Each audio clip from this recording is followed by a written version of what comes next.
Le groupe Samsé et l'entrepôt du bricolage vous présentent Esprit Montagne. Au cœur de nos massifs, avec Esprit Montagne et Poma.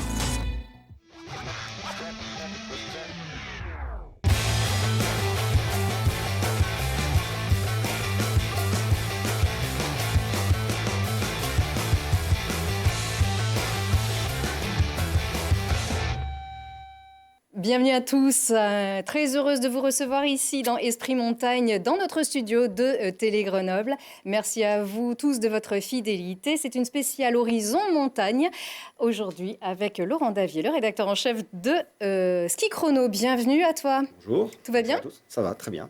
100 grands acteurs de la montagne d'aujourd'hui et demain. C'est Horizon Montagne, ce livre qui donc fait le point sur ces personnalités influentes dans le monde de la montagne. Pourquoi avoir édité ce livre, Télé Grenoble et le Dauphiné libéré ? En fait, c'est dans le prolongement de cette émission Esprit Montagne avec Gérard Balthazar, le président de Télé Grenoble. Il a eu cette idée de faire un livre pour réunir alors c'est pas l'essence, c'est 100. C'est pas un classement, c'est pas un who's-who, c'est 100 acteurs qui font et qui feront la montagne de demain. Donc chacun à leur manière. Chacun à leur manière. C'est représentatif de la diversité de ce milieu montagnard. Nous avons des sportifs d'été et de l'hiver, on a des sentinelles de l'environnement, on a des éditeurs ou éditrices comme Catherine Destivelle ou des aménageurs aussi comme Didier Bic. L'idée, c'était de rassembler tous ces gens qui vivent et qui travaillent ensemble ou qui viennent aussi à la montagne.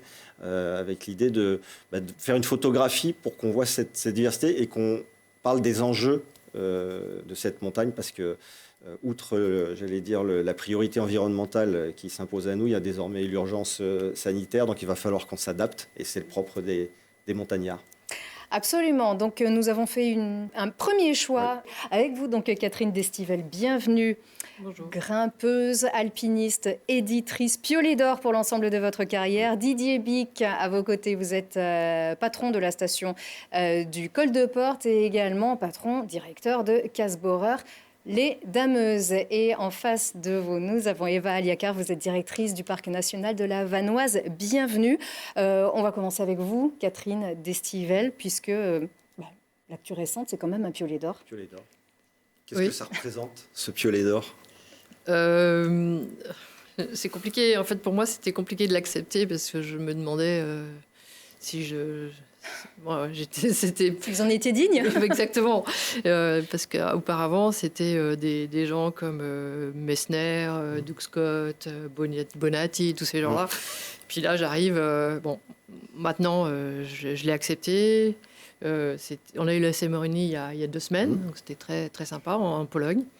Et voilà, puis je vois que tout le monde est ravi autour de moi, donc j'ai eu plein de messages de réconfort, donc c'est très bien. Voilà. Je sens que vous avez encore de la distance par rapport à ce que vous avez accompli et ce que vous représentez.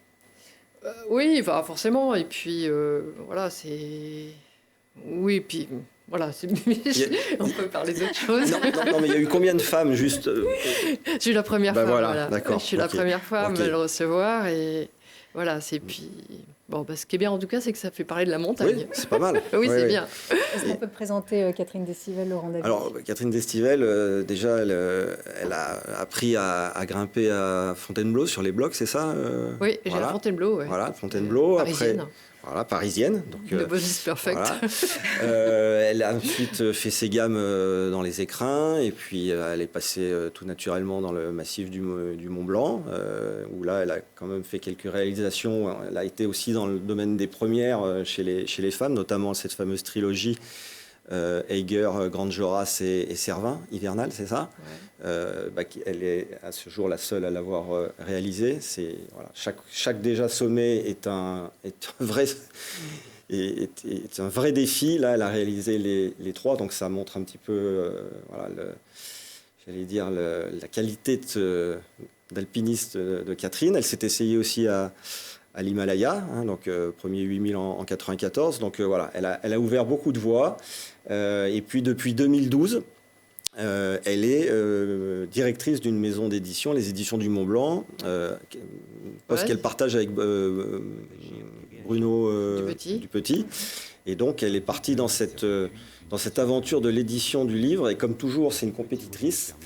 Elle Elle envoie du gros et elle est assez généreuse dans les produits qu'elle nous met à disposition, avec aussi une envie de transmettre pour les jeunes générations et de les faire rêver. Voilà. C'est ça aussi qui est important chez Catherine. C'est votre combat d'aujourd'hui? C'est mon combat d'aujourd'hui et mon combat quotidien et qui n'est pas un mince combat. Hein. J'ai publié 75 livres depuis plutôt 2013.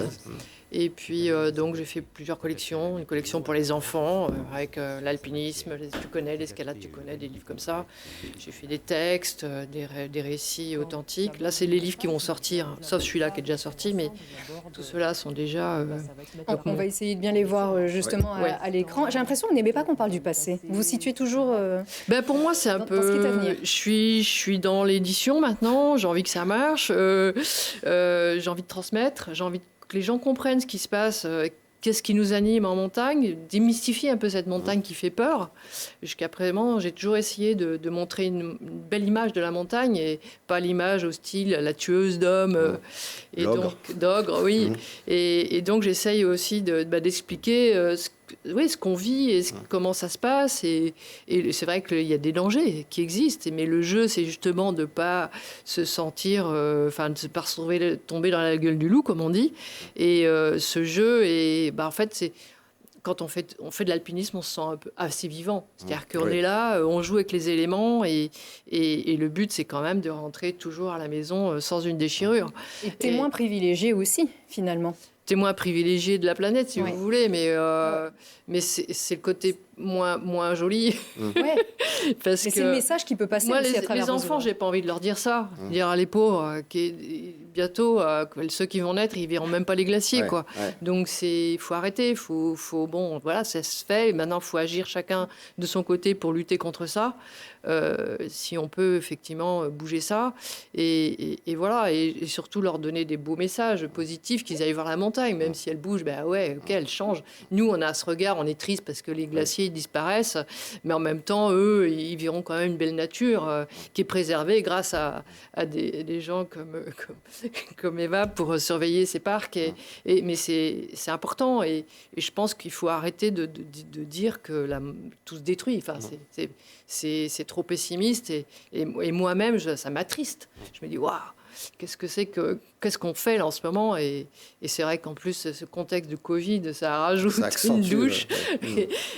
Donc, je pense que la montagne, elle est là, elle est toujours belle, elle existe. Tout le monde, là cet été, il y a eu une affluence incroyable de gens qui sont allés en montagne, qui ont découvert ces belles montagnes et ces beaux ciels et ces animaux, et qui ont su l'observer. Donc, non, la montagne est un univers unique, et comme quand la nature est unique, et on a de la chance de pouvoir y aller, et on a de la chance qu'il y ait des gens qui la préservent pour nous, et donc et nous, en tant qu'acteurs, il faut aussi la préserver. C'est-à-dire à notre simple on est quand on va se promener, on laisse pas des traînées de papier. Ce que je disais là, il y a un livre qui va sortir bientôt, c'est La rando, tu connais, pour les enfants. C'est surtout, tu ne laisses pas de traces derrière toi, puis c'est tout. Et comme ça, tu as l'impression d'être le premier à être venu, et c'est génial. C'est ça qu'il faut transmettre. Et avec ces bouquins, j'essaie justement de transmettre ce genre de messages, et dire allez-y en montagne. Oui, il se l'approprie finalement, et d'une manière plus positive. On a un peu tendance souvent, et je me mets dans le lot, à présenter la montagne soit sous la forme d'exploits ou j'allais dire d'échecs ou de tragédies. C'est un peu notre travers. Et en fait, la montagne, c'est d'abord la montagne au quotidien, où on est bien, où, comme disait Catherine, on va rentrer le soir sain et sauf. Ça arrive quand même très souvent, fort heureusement. Et ça, on le présente très rarement quand on est un média. Et c'est pour ça que dans les livres, on peut faire passer ce message que la montagne, c'est c'est une ambiance. Mais c'est une chance. C'est une aussi. chance. Aujourd'hui, on s'en est rendu compte avec cette crise sanitaire aussi. Elle est toujours là, et heureusement, cette nature, elle explose à nos yeux, surtout en automne. Et elle est abrupte, elle est dure, mais elle symbolise aussi la paix autour de nous. J'avais juste une autre question par rapport à la féminisation du monde de l'alpinisme, parce que on a lu quelques témoignages là, notamment de Marion Poitevin qui explique que ça n'a pas été toujours très facile pour elle de progresser dans cet univers un peu machiste. Toi, tu l'as ressenti Moi, Jamais. Jamais. Comme d'autres, hein, après chacun a grandi dans des univers différents. Moi, j'ai jamais eu ce problème-là. Et par contre, ce qui est vrai, c'est qu'il y a peu de femmes qui en faisaient, enfin, de ma génération en tout cas, et que souvent on me dit mais quel conseil tu donnerais aux femmes qui veulent en faire? Vas-y, grimpe en tête, te laisse pas. Voilà, c'est tout. Mais moi, ça a été très simple. Et bon, Marion, elle a voulu aussi faire une activité qui était... elle partait dans un univers au départ assez masculin. Militaire, forcément masculin. Voilà, donc c'est sûr qu'elle a ouvert d'autres portes. Dans l'alpinisme pur, je sais... Bon, moi, j'ai pas vécu ça. Donc, moi, non, ça va. Alors, il y a de plus en plus de femmes guides aujourd'hui. Et c'est tant mieux. C'est un métier difficile. Mais il se trouve que, il semblerait que les femmes prennent moins de risques que les hommes. Donc, emmener des clients, c'est bien aussi. C'est pas pour critiquer les hommes, mais c'est juste dire que une femme elle va faire peut-être plus attention et peut-être pas trop écouter le client qui va vouloir pousser absolument le bouchon pour aller faire des choses incroyables et surtout pas de saison. Je pense au ski de randonnée où là, il faut être ferme et dire que de temps en temps, il ne faut pas y aller parce que c'est dangereux. Là, je viens de publier un livre qui s'appelle « Le guide et le procureur » où justement, on parle de ce sujet de responsabilité. Et c'est un vrai sujet d'aujourd'hui aussi. C'est-à-dire que les gens qui encadrent, qui connaissent, il faut absolument qu'ils soient fermes vis-à-vis des gens qui ne connaissent pas. Travail d'information aussi pour la responsabilité. Et puis le client doit savoir aussi qu'on ne doit pas pousser. C'est-à-dire que si le gars dit non, on fait demi-tour, on arrête et puis on reviendra. La montagne, elle ne va pas bouger. C'est l'éternel problème aussi, finalement, qui va être aussi dans le libre choix de s'exprimer aussi avec la montagne telle qu'on la voit. C'est un vrai problème. Eva, votre montagne à vous, comment vous la pratiquez? Vous grimpez? Vous skiez? Elle marche. Alors, je n'ose plus rien dire après Catherine. Oui, je grimpe un peu. Je marche beaucoup. Je fais un peu d'alpinisme. Je pratique en famille. Donc, oui, je pratique. Je crois que c'est ce qui nous rassemble tous. Hein. C'est ce qu'on a pu vivre quand on a été rassemblés pour ce livre. À la maison à Ribert, c'est que quelque part, cet amour de la montagne, quoi que derrière on en fasse, quelle que soit la manière dont ça se traduit, on la partage tous. Pour moi, c'est vital. Parler d'un truc important, hop, à la maison à Ribert. Voilà, c'est la première page. On a eu la chance. On voit à peu près les 100 sur mon écran. Alors, il n'y en avait pas totalement 100 parce que Catherine n'était pas disponible, non? On t'avait... non, si je suis pas venue, c'est que j'étais pas disponible. C'était en juin 2019, on t'avait... Ah ouais, j'étais derrière mes bouquins, je devais sortir un livre sûrement. À Paris. J'étais à Paris, ok. Pour une conférence à Paris. Ah oui, c'est vrai que je vivais de mes conférences, il n'y en a plus. Mais... Qui est Eva Aliacar, Laurent David? Alors Eva Aliacar, elle est ingénieure des eaux et forêts. Elle est arrivée à la tête du parc de la Vanoise en tant que directrice en 2016. Juin 2016, oui. Juin 2016. Elle est, j'allais dire, volontaire sur la voie d'une écologie, on dit positive. Joyeuse, ça rejoint complètement ce que disait Catherine. Et d'un tourisme responsable. C'est-à-dire qu'elle est quand même la première ambassadrice d'un parc qui, au départ, était présenté comme un sanctuaire hermétique et qui, petit à petit, s'ouvre parce que je crois qu'elle a bien compris qu'il fallait aussi... j'allais dire... Il s'ouvre aux pratiques. Aux pratiques et puis au dialogue avec les élus qui composent ce parc. C'est combien de communes On a 25 communes. 25 communes. Donc voilà, tout le monde... Enfin, je veux dire, c'est un parc qui date de 1963, mais c'est le premier. Mais voilà, ça a toujours été un miroir un peu grossissant de tout ce qui se passait ou pas. Et quelque part, on est en train de se rendre compte que finalement, ça vit plutôt bien. On peut quand même s'y promener. On a vu que cet été, il y avait une fréquentation assez importante. Je me posais la question de savoir est-ce qu'il y avait eu des dérapages en termes, par exemple, dans les bivouacs sauvages. Est-ce que vous avez observé et ça? c'est là où je crois qu'il faut qu'on soit aussi optimiste et qu'on fasse confiance aux nouvelles générations parce que cet été, on a eu entre 20 et 25% de fréquentation en plus. Et on n'a pas eu plus d'incivilité, on n'a pas eu plus de déchets surtout, on n'a pas eu plus d'impact et moi ça me rend particulièrement confiante parce que ce sujet des déchets, ça fait des années qu'on le travaille avec beaucoup de sensibilisation, beaucoup de prévention, on voit qu'au bout d'un moment ça marche.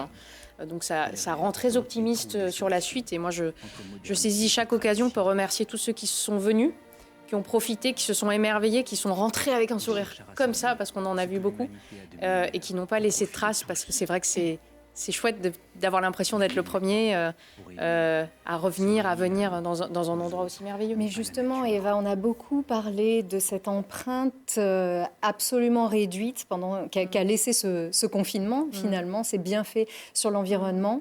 Est-ce que finalement, il y a une prise de conscience qui est née de ce confinement et de cette réduction considérable des gaz à effet de serre, notamment dans nos métropoles et dans nos montagnes? Je pense qu'il y a vraiment une prise de conscience du caractère vital de la nature, dans l'équilibre, dans la santé mentale, dans la santé physique, et une soif de grands horizons, de verdure, d'une forme de solitude, d'une forme de liberté aussi, qu'on a eu l'impression qu'on nous prenait de manière un peu définitive. Et ça, je pense que ça a été un électrochoc assez fort dans les consciences. C'est ce qui a manqué à beaucoup, déjà. C'est ce qui a manqué à beaucoup. Et donc, il y a eu une soif d'espace. Et derrière, un émerveillement qui a généré des émotions et une envie d'abord de revenir. Donc ça, c'est positif. Mais une envie de comprendre aussi. D'apprendre. Et on n'a jamais été aussi sollicité sur le terrain. Les gardes moniteurs n'ont jamais été aussi sollicités par des visiteurs pour qu'on réponde à leurs questions sur les écosystèmes, les lacs, les glaciers, les espèces, etc. On n'a jamais été aussi sollicités pour apprendre. Donc ça a généré une curiosité aussi très importante par rapport au milieu et par rapport à une forme d'engagement dans les refuges de la même manière, en se disant on est dans une forme de sobriété, mais on est dans une sobriété heureuse. Ça n'est pas l'écologie telle qu'on nous la présente souvent, contraignante, pas drôle, on s'amuse pas. Un peu complexe aussi. Voilà, c'est compliqué, c'est pas marrant. Et donc là, les gens nous ont dit, on a vécu des moments magnifiques, superbes, et pourtant, on a été sur des modes de consommation extrêmement sobres. Pour cet hiver, comment ça va se passer ? Alors pour cet hiver, on a la chance d'avoir un certain nombre de partenaires qui ne sont pas dans le milieu de la protection de la nature directement, mais des domaines skiables notamment qui sont engagés à nos côtés. Donc on va continuer à travailler avec eux parce qu'on a des enjeux de sensibilisation très fortes sur la quiétude hivernale, puisqu'on ne les voit pas, les animaux l'hiver, mais ils sont là. On les montre là, mais ils sont partis en fait. Voilà. Il faut qu'ils survivent. C'est des moments très difficiles pour eux parce qu'il n'y a pas grand-chose à manger, il fait froid, donc il faut qu'ils survivent. Et c'est vrai qu'on a lancé là des actions assez fortes avec des domaines skiables. Alors, lesquels par exemple Je pense notamment à l'association des Trois Vallées, au Ménuire, à Val Thorens, à Méribel, avec qui on travaille. Et c'est sous quelle forme ce travail? C'est pour les sensibiliser à... Donc on met en œuvre des protocoles de recherche avec eux. Donc ils nous financent des protocoles de recherche qui vont nous permettre ensuite de mettre en place des zones de mise en défense dans les domaines skiables, mais qui soient compatibles avec l'activité économique. C'est-à-dire que l'idée, c'est de trouver des solutions qui permettent le maintien d'une activité économique rémunératrice et au même niveau, et en même temps de protéger la quiétude d'un certain nombre d'espèces comme le tétralyre. Donc c'est une autre façon de travailler, c'est-à-dire qu'on n'imposera rien, on va travailler ensemble et on développe derrière des programmes d'animation et d'éducation à l'environnement sur le domaine skiable pour que les gens puissent être informés avec de la muséographie, de la scénographie. C'est quoi les nuisances pour un tétra? C'est quoi, les dameuses, les skieurs Alors un tétra... Sans transition avec ce qui arrive. Voilà. Un tétra, il a deux soucis l'hiver. En fait, il se construit un igloo et il attend que ça passe. Il sort 2-3 fois pour aller manger 3-4 graines. Et il essaye de garder son énergie. Et en fait, dans les domaines skiables, effectivement, et c'est normal, c'est très tentant de faire du hors-piste entre les pistes. Et c'est souvent là que sont les tétras. Voilà, donc il est souvent dérangé par des skieurs. Et donc, une fois qu'il a décollé, il a presque plus d'énergie pour refaire un igloo. Donc, il est presque condamné. Et l'autre sujet, c'est les risques de percussion sur les câbles. Et d'où l'engagement très fort des domaines skiables sur le département de la Savoie en particulier pour équiper tous les câbles de balises anti-percussion. Et ce qui permet en fait tout simplement le tétra décolle, il voit la balise et hop, il passe à côté. Il a son GPS. Voilà. D'accord. Et les igloos, c'est quoi? C'est de les signaler ou de dire que cet espace-là... En fait, on les a équipés avec des GPS, là, les tétralyres. Grâce aux moyens de l'association des Trois Vallées. D'accord. Donc vous savez où ils crèchent. Donc en fait, on sait voilà. Maintenant, on commence à savoir où ils crèchent et donc on va créer des zones de mise en défense là où ils sont. Voilà. Bon, Didier Bic, on n'a pas mis en cause vos véhicules pour l'instant. On va en parler, mais... Voilà, on va en parler. Attendez, non. Laurent n'a pas fini. Non, mais c'était juste savoir s'il y avait des tétras au col de Porte, mais j'imagine... c'est pas le bon... Pas le bon endroit, je pense. Non, je pense que ça s'y prête pas en termes de milieu. Non, mais il y a beaucoup d'autres choses. plein d'autres choses. Et oui, une faune et une flore très, très développées. Un Lorrain est avec nous d'ailleurs. Et oui, vous êtes Lorrain d'origine, Didier Bic. Oui, tout à fait, né à Nancy. Voilà, né à Nancy, et un Lorrain qui a découvert la montagne et la neige grâce aux classes de neige. Exactement. Et c'est pour ça que ça me permet de faire un vibrant appel pour les classes de découverte et de neige, parce que leur situation est assez difficile en ce moment entre le Covid-19 ou la Covid-19 et puis même depuis plusieurs années c'était compliqué. Elles sont annulées. Elles sont annulées, elles sont difficiles à mettre en place. Les centres d'hébergement ferment les uns après les autres et souvent sont rachetés par des promoteurs. Et du coup, c'est tout une possibilité de découvrir cet univers quand on est jeune, et on parlait de transmission, d'éveil. Ouais. Et si on n'a plus de classes de découverte et classes de neige, eh ben, on aura moins de gens qui viendront à la montagne naturellement. Alors ils y viendront peut-être, mais là c'est moyen de les éduquer dès qu'ils sont tout petits, de leur dire que c'est un univers, il peut y avoir des dangers, il faut le protéger. Et donc Didier est l'exemple type. C'était où à Morzine, 1 mois quand même. Hein. Ah oui, une grosse classe de neige. Ouais. Donc les dameuses. Alors les dameuses. Les fameuses. Alors. Comment se porte ce marché ? C'est essentiellement un marché de renouvellement, c'est-à-dire que c'est pas un marché en développement, c'est du renouvellement, c'est-à-dire que la dameuse, c'est un petit peu le papier de l'imprimante pour le domaine skiable, hein. C'est-à-dire que si vous voulez maintenir le domaine skiable et les pistes, la dameuse, elle a 2 fonctions. Elle en a une, c'est de conserver le manteau neigeux. Entre une piste damée et une piste pas damée, il y a une conservation qui est tout à fait différente. Et puis évidemment faciliter le ski et la descente. Voilà. Donc on est sur un marché de renouvellement, alors qui évolue et qui fluctue en fonction des années, des saisons, avec ou sans neige, mais globalement, ça reste assez stable.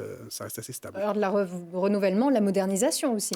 Modernisation, bien sûr, parce que le produit évolue énormément. Donc, à la fois, il y a eu 2 sujets, et il y a toujours 2 sujets qui sont, depuis une dizaine d'années, les plus, qui nous mobilisent le plus nos bureaux d'études. C'est la motorisation, parce qu'en fait, on a eu 3 normes en 2010, alors 2011, 2014, 2019, 3 normes qui ont permis d'améliorer les émissions polluantes. Donc ça, c'est des normes européennes, mais sur la base de moteurs thermiques, donc l'énergie traditionnelle. Et puis, tout ce qui est assistance au pilotage et à la gestion du manteau neigeux et des pistes. Donc, typiquement, les systèmes de mesure de hauteur de neige, puisque aujourd'hui, le système le plus en vogue et le plus diffusé a été développé à Grenoble, à Mélan, il est toujours d'ailleurs, puisque l'équipe qui est maintenant une filiale de chez nous travaille sur ces sujets-là. Ça s'appelle comment ? SNOWSAT. Voilà. SNOWSAT, bien regarder là, on a les images de ça. En fait, il s'agit d'optimiser le damage en fonction de la hauteur de neige. Absolument, absolument. C'est dire avec ces images, on parlait tout à l'heure de renouvellement, mais c'est un monde aussi qui est en pleine évolution et qui suit les technologies. Aujourd'hui, on voit que ce système qui est développé ici, c'est un système vraiment 2 points, c'est-à-dire il y a vraiment un avenir pour vos produits, pour la conception générale même de vos produits. Absolument. Donc c'est une technologie qu'il a fallu d'ailleurs imposer. Donc c'est moi qui ai monté cette société en 2003 et il a fallu aller voir les domaines skiables et insister pour dire mais si mesurer la hauteur de neige, gérer la gestion de la neige. C'est-à-dire que c'est bien de la produire, mais il faut produire juste la neige qu'il faut, pas trop, parce qu'on se retrouvait souvent en fin de saison avec des grands rubans au mois de mai là qu'on voyait à droite à gauche, des rubans de neige qui servaient plus à rien. Donc on avait trop produit de neige, trop consommé d'eau. Donc l'idée c'est de leur dire voilà, vous allez mieux damer. D'abord vous pouvez aller chercher sur une piste la neige qui est. C'est peut-être pas la peine d'en produire parce qu'il y en a juste à côté, etc. Donc, une utilisation raisonnée du principe. Voilà, alors sur la neige, mais aussi sur la conduite, parce qu'on s'aperçoit que pour parcourir ou pour damer la même surface, aujourd'hui, les dameuses font 2 fois moins de... elles faisaient avant 3 fois en termes de parcours, parce qu'elles vont à un autre endroit, parce qu'elles ne peuvent pas damer les unes à la suite des autres. Maintenant, chaque dameuse voit ce qu'a fait l'autre, donc elle peut reprendre le travail derrière, même en cours d'arrêt. Elle n'est pas obligée de rentrer au stand, entre guillemets. Et donc, au lieu de parcourir 3 fois la surface damée, elle ne la parcourt plus que 2 fois, donc c'est autant d'énergie et d'émissions de CO2 en moins. Voilà. C'est très ingénieux, ça. Il y a des grosses dameuses au col de porte, du coup ? Alors, je ne sais pas s'il y a des grosses dameuses. Il y en a qu'une. Il y en a une, d'accord. Donc, directeur de la station du col de porte depuis 2015, c'est ça ? Depuis 2015. En 2015. C'était la station coup de cœur, en fait. Oui, alors c'est une station dans laquelle j'allais assez régulièrement, ou en tout cas un site sur lequel j'allais régulièrement. Combien de remontées mécaniques Il y a 5 remontées mécaniques, 4 téléskis et un tapis. Alors c'était moi à l'époque c'était aussi la petite j'habitais sur Saint-Imier, donc c'était le petit entraînement le petit entraînement du samedi matin, déposant les petits à la maternelle. Je montais vite, à Chamchaud en ski de randonnée, le temps de redescendre vite fait pour les récupérer s'il n'y avait pas d'encombre à la sortie de l'école. Donc voilà, et c'est le petit site d'entraînement de Grenoble, de proximité des Grenoblois, avec beaucoup d'enfants. Et donc, c'est un site d'apprentissage du ski. Donc, c'est ce qu'on a voulu un petit peu développer. Donc, c'était un site qui est tombé un petit peu en désuétude. Oui, désuétude, un peu par la faute des exploitants qui étaient avant, qui ne s'en occupaient pas. Et donc, les autorités de contrôle ont estimé que le site était devenu trop dangereux. Et donc, effectivement, on fait fermer le site. Quand j'ai appris, donc on a remis tout ça aux normes. Et l'objectif, on a mis un tapis à la place d'un téléski pour permettre aux plus petits de profiter des joies de la glisse.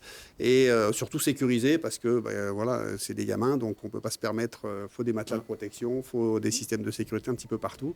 Et donc l'objectif, c'est de redonner le goût du ski et de la neige aux gamins, même de Grenoble, parce qu'on est un site de proximité. Et il y a quand même beaucoup de petits, même à Grenoble, qui ne skient pas et qui ne voient pas la neige. Donc l'objectif, c'est sur ce petit site-là d'être un petit peu éducatif, sachant qu'on a à côté l'ONF qui organise aussi des visites sur les arbres, la forêt, qu'est-ce qu'on fait, comment on choisit, comment on entretient une forêt, etc. Voilà, et vous aussi, vous confirmez que cet été, il y a eu beaucoup de monde? Oui, il y a eu beaucoup de monde, effectivement. Il y a eu beaucoup de monde. C'est revenu progressivement au mois de juillet, mais au mois d'août, il y a eu beaucoup de monde, oui, effectivement. Alors, il y a eu beaucoup de monde au col de Porte et devant le col de Porte, dans le petit écran. Parce que non, le col de Porte n'est plus une petite station, c'est devenu une station mondialement connue. La preuve par ces images. Donc on est en septembre, hein, c'est encore tout frais, ça aurait dû avoir lieu en juillet dernier. Avec beaucoup de monde, on le voit ici au col de Porte. Ça, c'est un sacré coup de projecteur. Oui, c'est effectivement un bon coup de projecteur.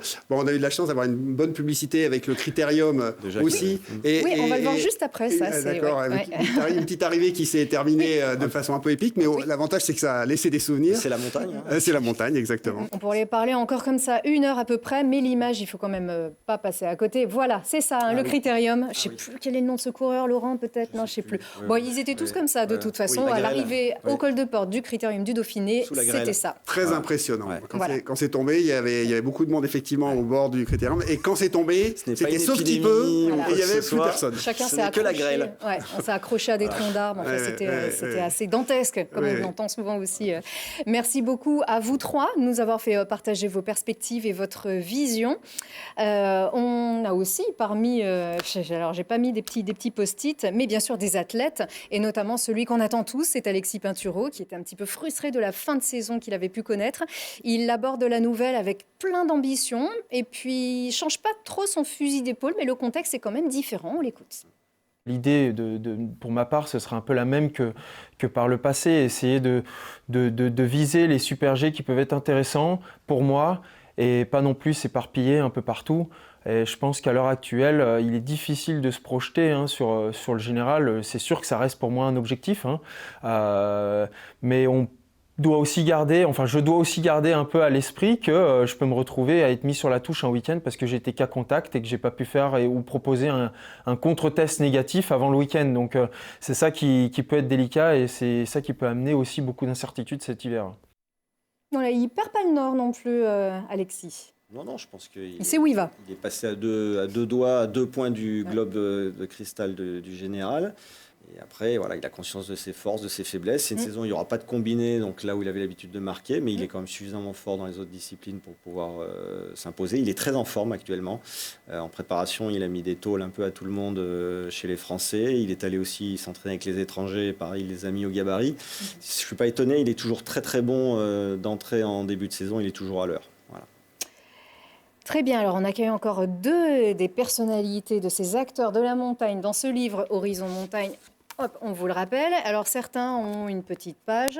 Il a fallu 4 pages pour présenter notre invité du coup, Gaylord. Alors je ne sais pas si c'est le fruit du hasard. Il a eu plusieurs vies, c'est pour ça. Voilà, c'est pour ça. Voilà. C'est pour ça. Thomas Rouault, bienvenue. Vous êtes aussi, vous étiez ici aussi avec nous et donc vous êtes le patron de Snow Leader, un équipementier, on peut dire. Revendeur. Un revendeur d'équipementiers. Voilà.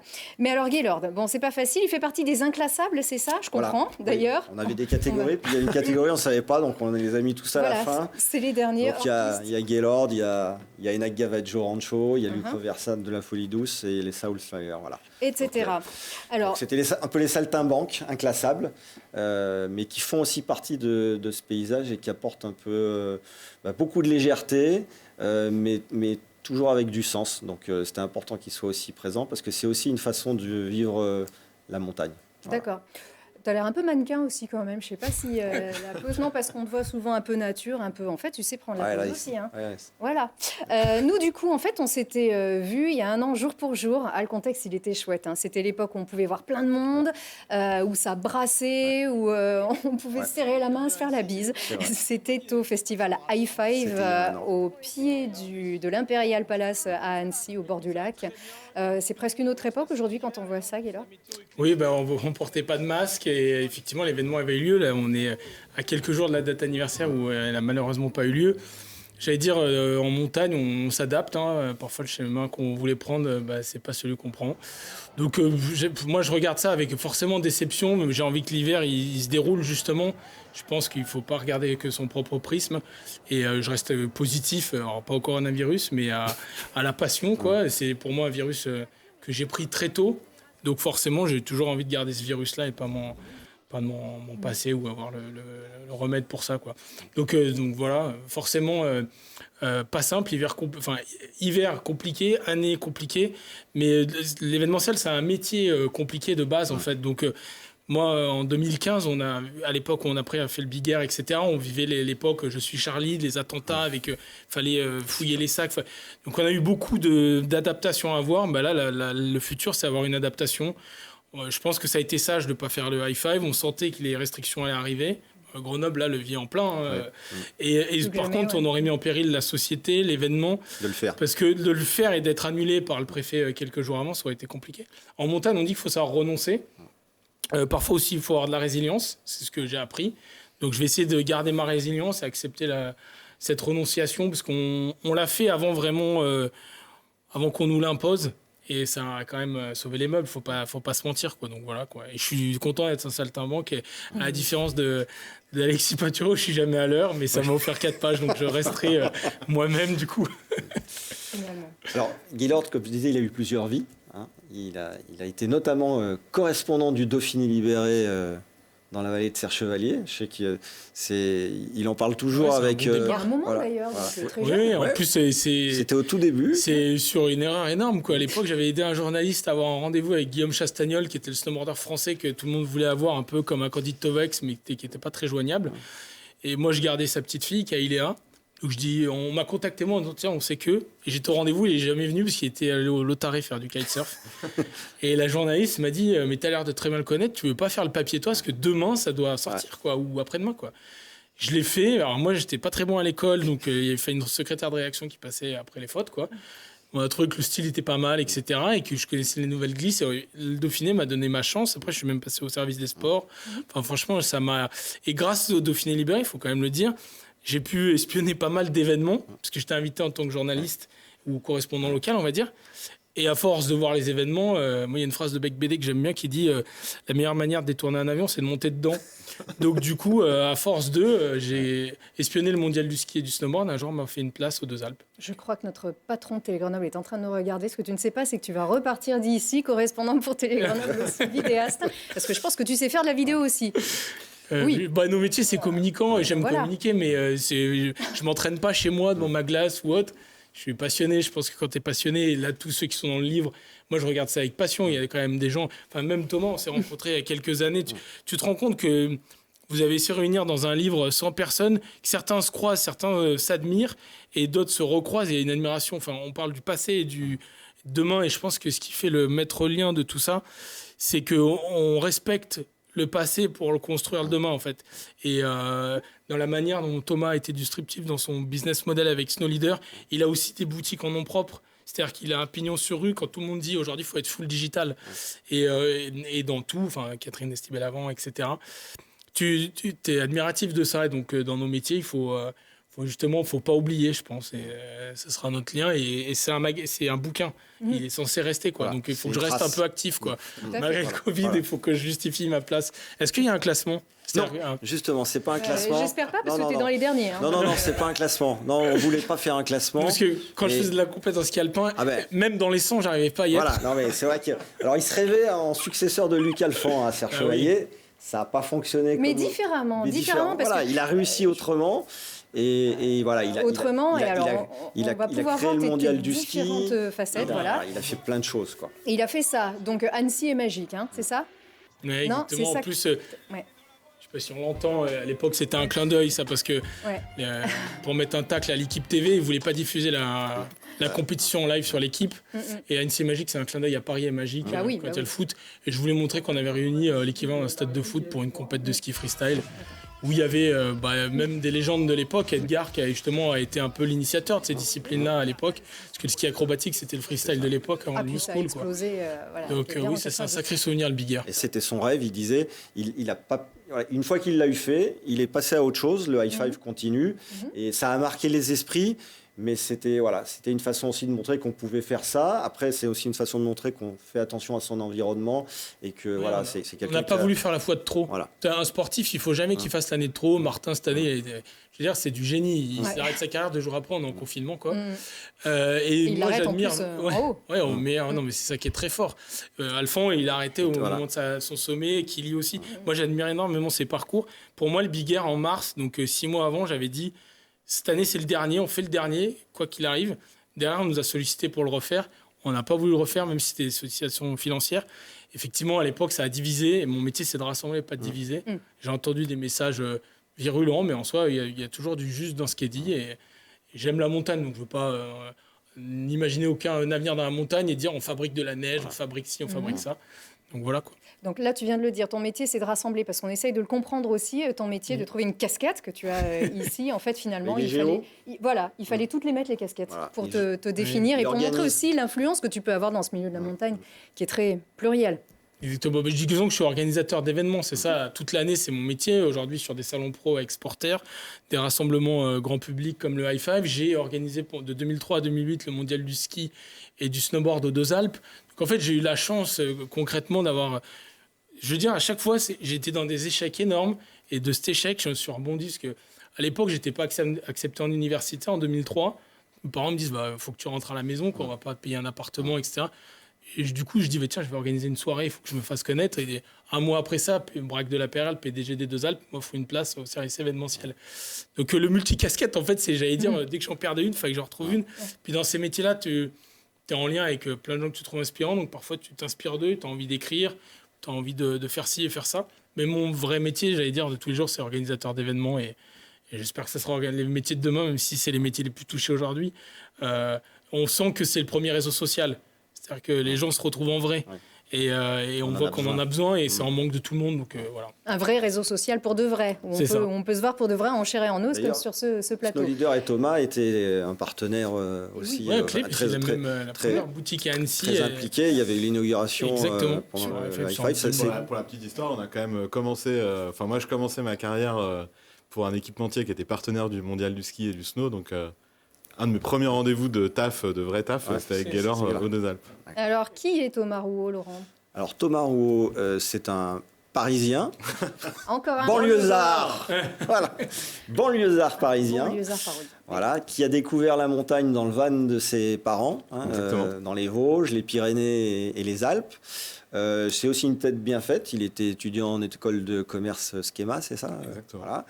Et puis, il a surtout eu une idée géniale, c'est qu'il avait envie de venir travailler en montagne, et puis il a trouvé la bonne idée qui a été tu peux nous expliquer, de lancer ce commerce de produits en ligne. Ouais, en fait, notre idée en 2008, c'était vraiment de proposer des marques, des articles qu'on ne retrouvait pas dans la distribution traditionnelle, et vraiment de permettre aux consommateurs qui n'étaient pas en montagne de pouvoir retrouver les produits qu'ils retrouvaient dans les magasins de station.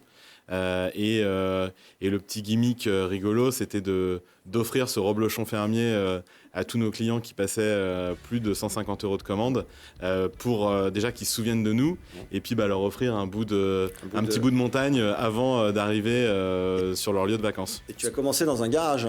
Garage, ouais, comme toute bonne start-up au Grand Bornand. Au Grand Bornand, d'où le reblochon, mais dans un garage, et désormais le garage qui va exploiter, puisque la petite entreprise a quand même bien réussi. On est dans un développement où vous avez encore des projets assez importants.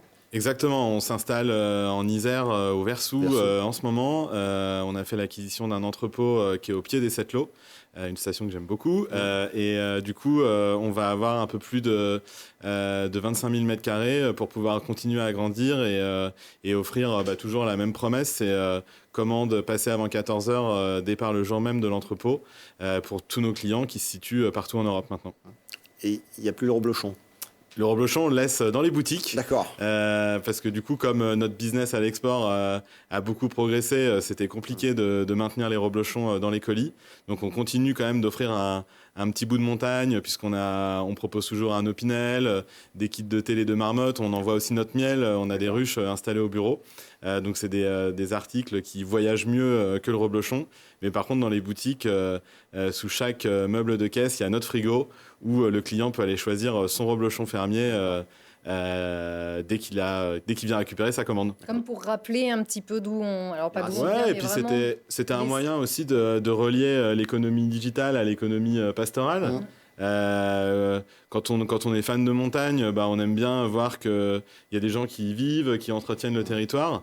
Et je trouvais ça cool, en étant au Grand Bornand, de pouvoir expliquer aux agriculteurs qu'on croisait le midi à la brasserie, de leur dire voilà, on contribue aussi à maintenir une activité sur le territoire. Et le siège reste en Haute-Savoie, à côté d'Annecy, à Métessy. Exactement, le siège, on déménage à Épagny-Métessy, en face de chez Salomon, avec un bâtiment qui sera qu'on essaye de faire le plus neutre possible en termes de consommation d'énergie. Donc on installe des panneaux solaires, on utilise du béton bas carbone, toujours pour essayer de diminuer au maximum notre empreinte sur la nature.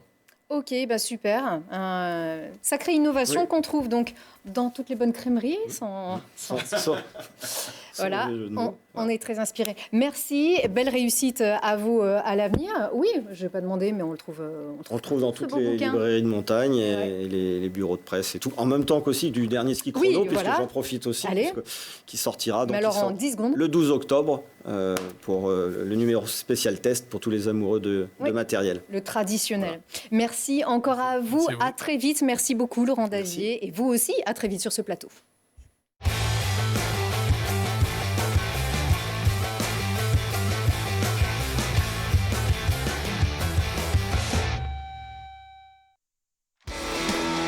Le groupe Samsé et l'entrepôt du bricolage vous a présenté Esprit Montagne. Au cœur de nos massifs avec Esprit Montagne et Poma.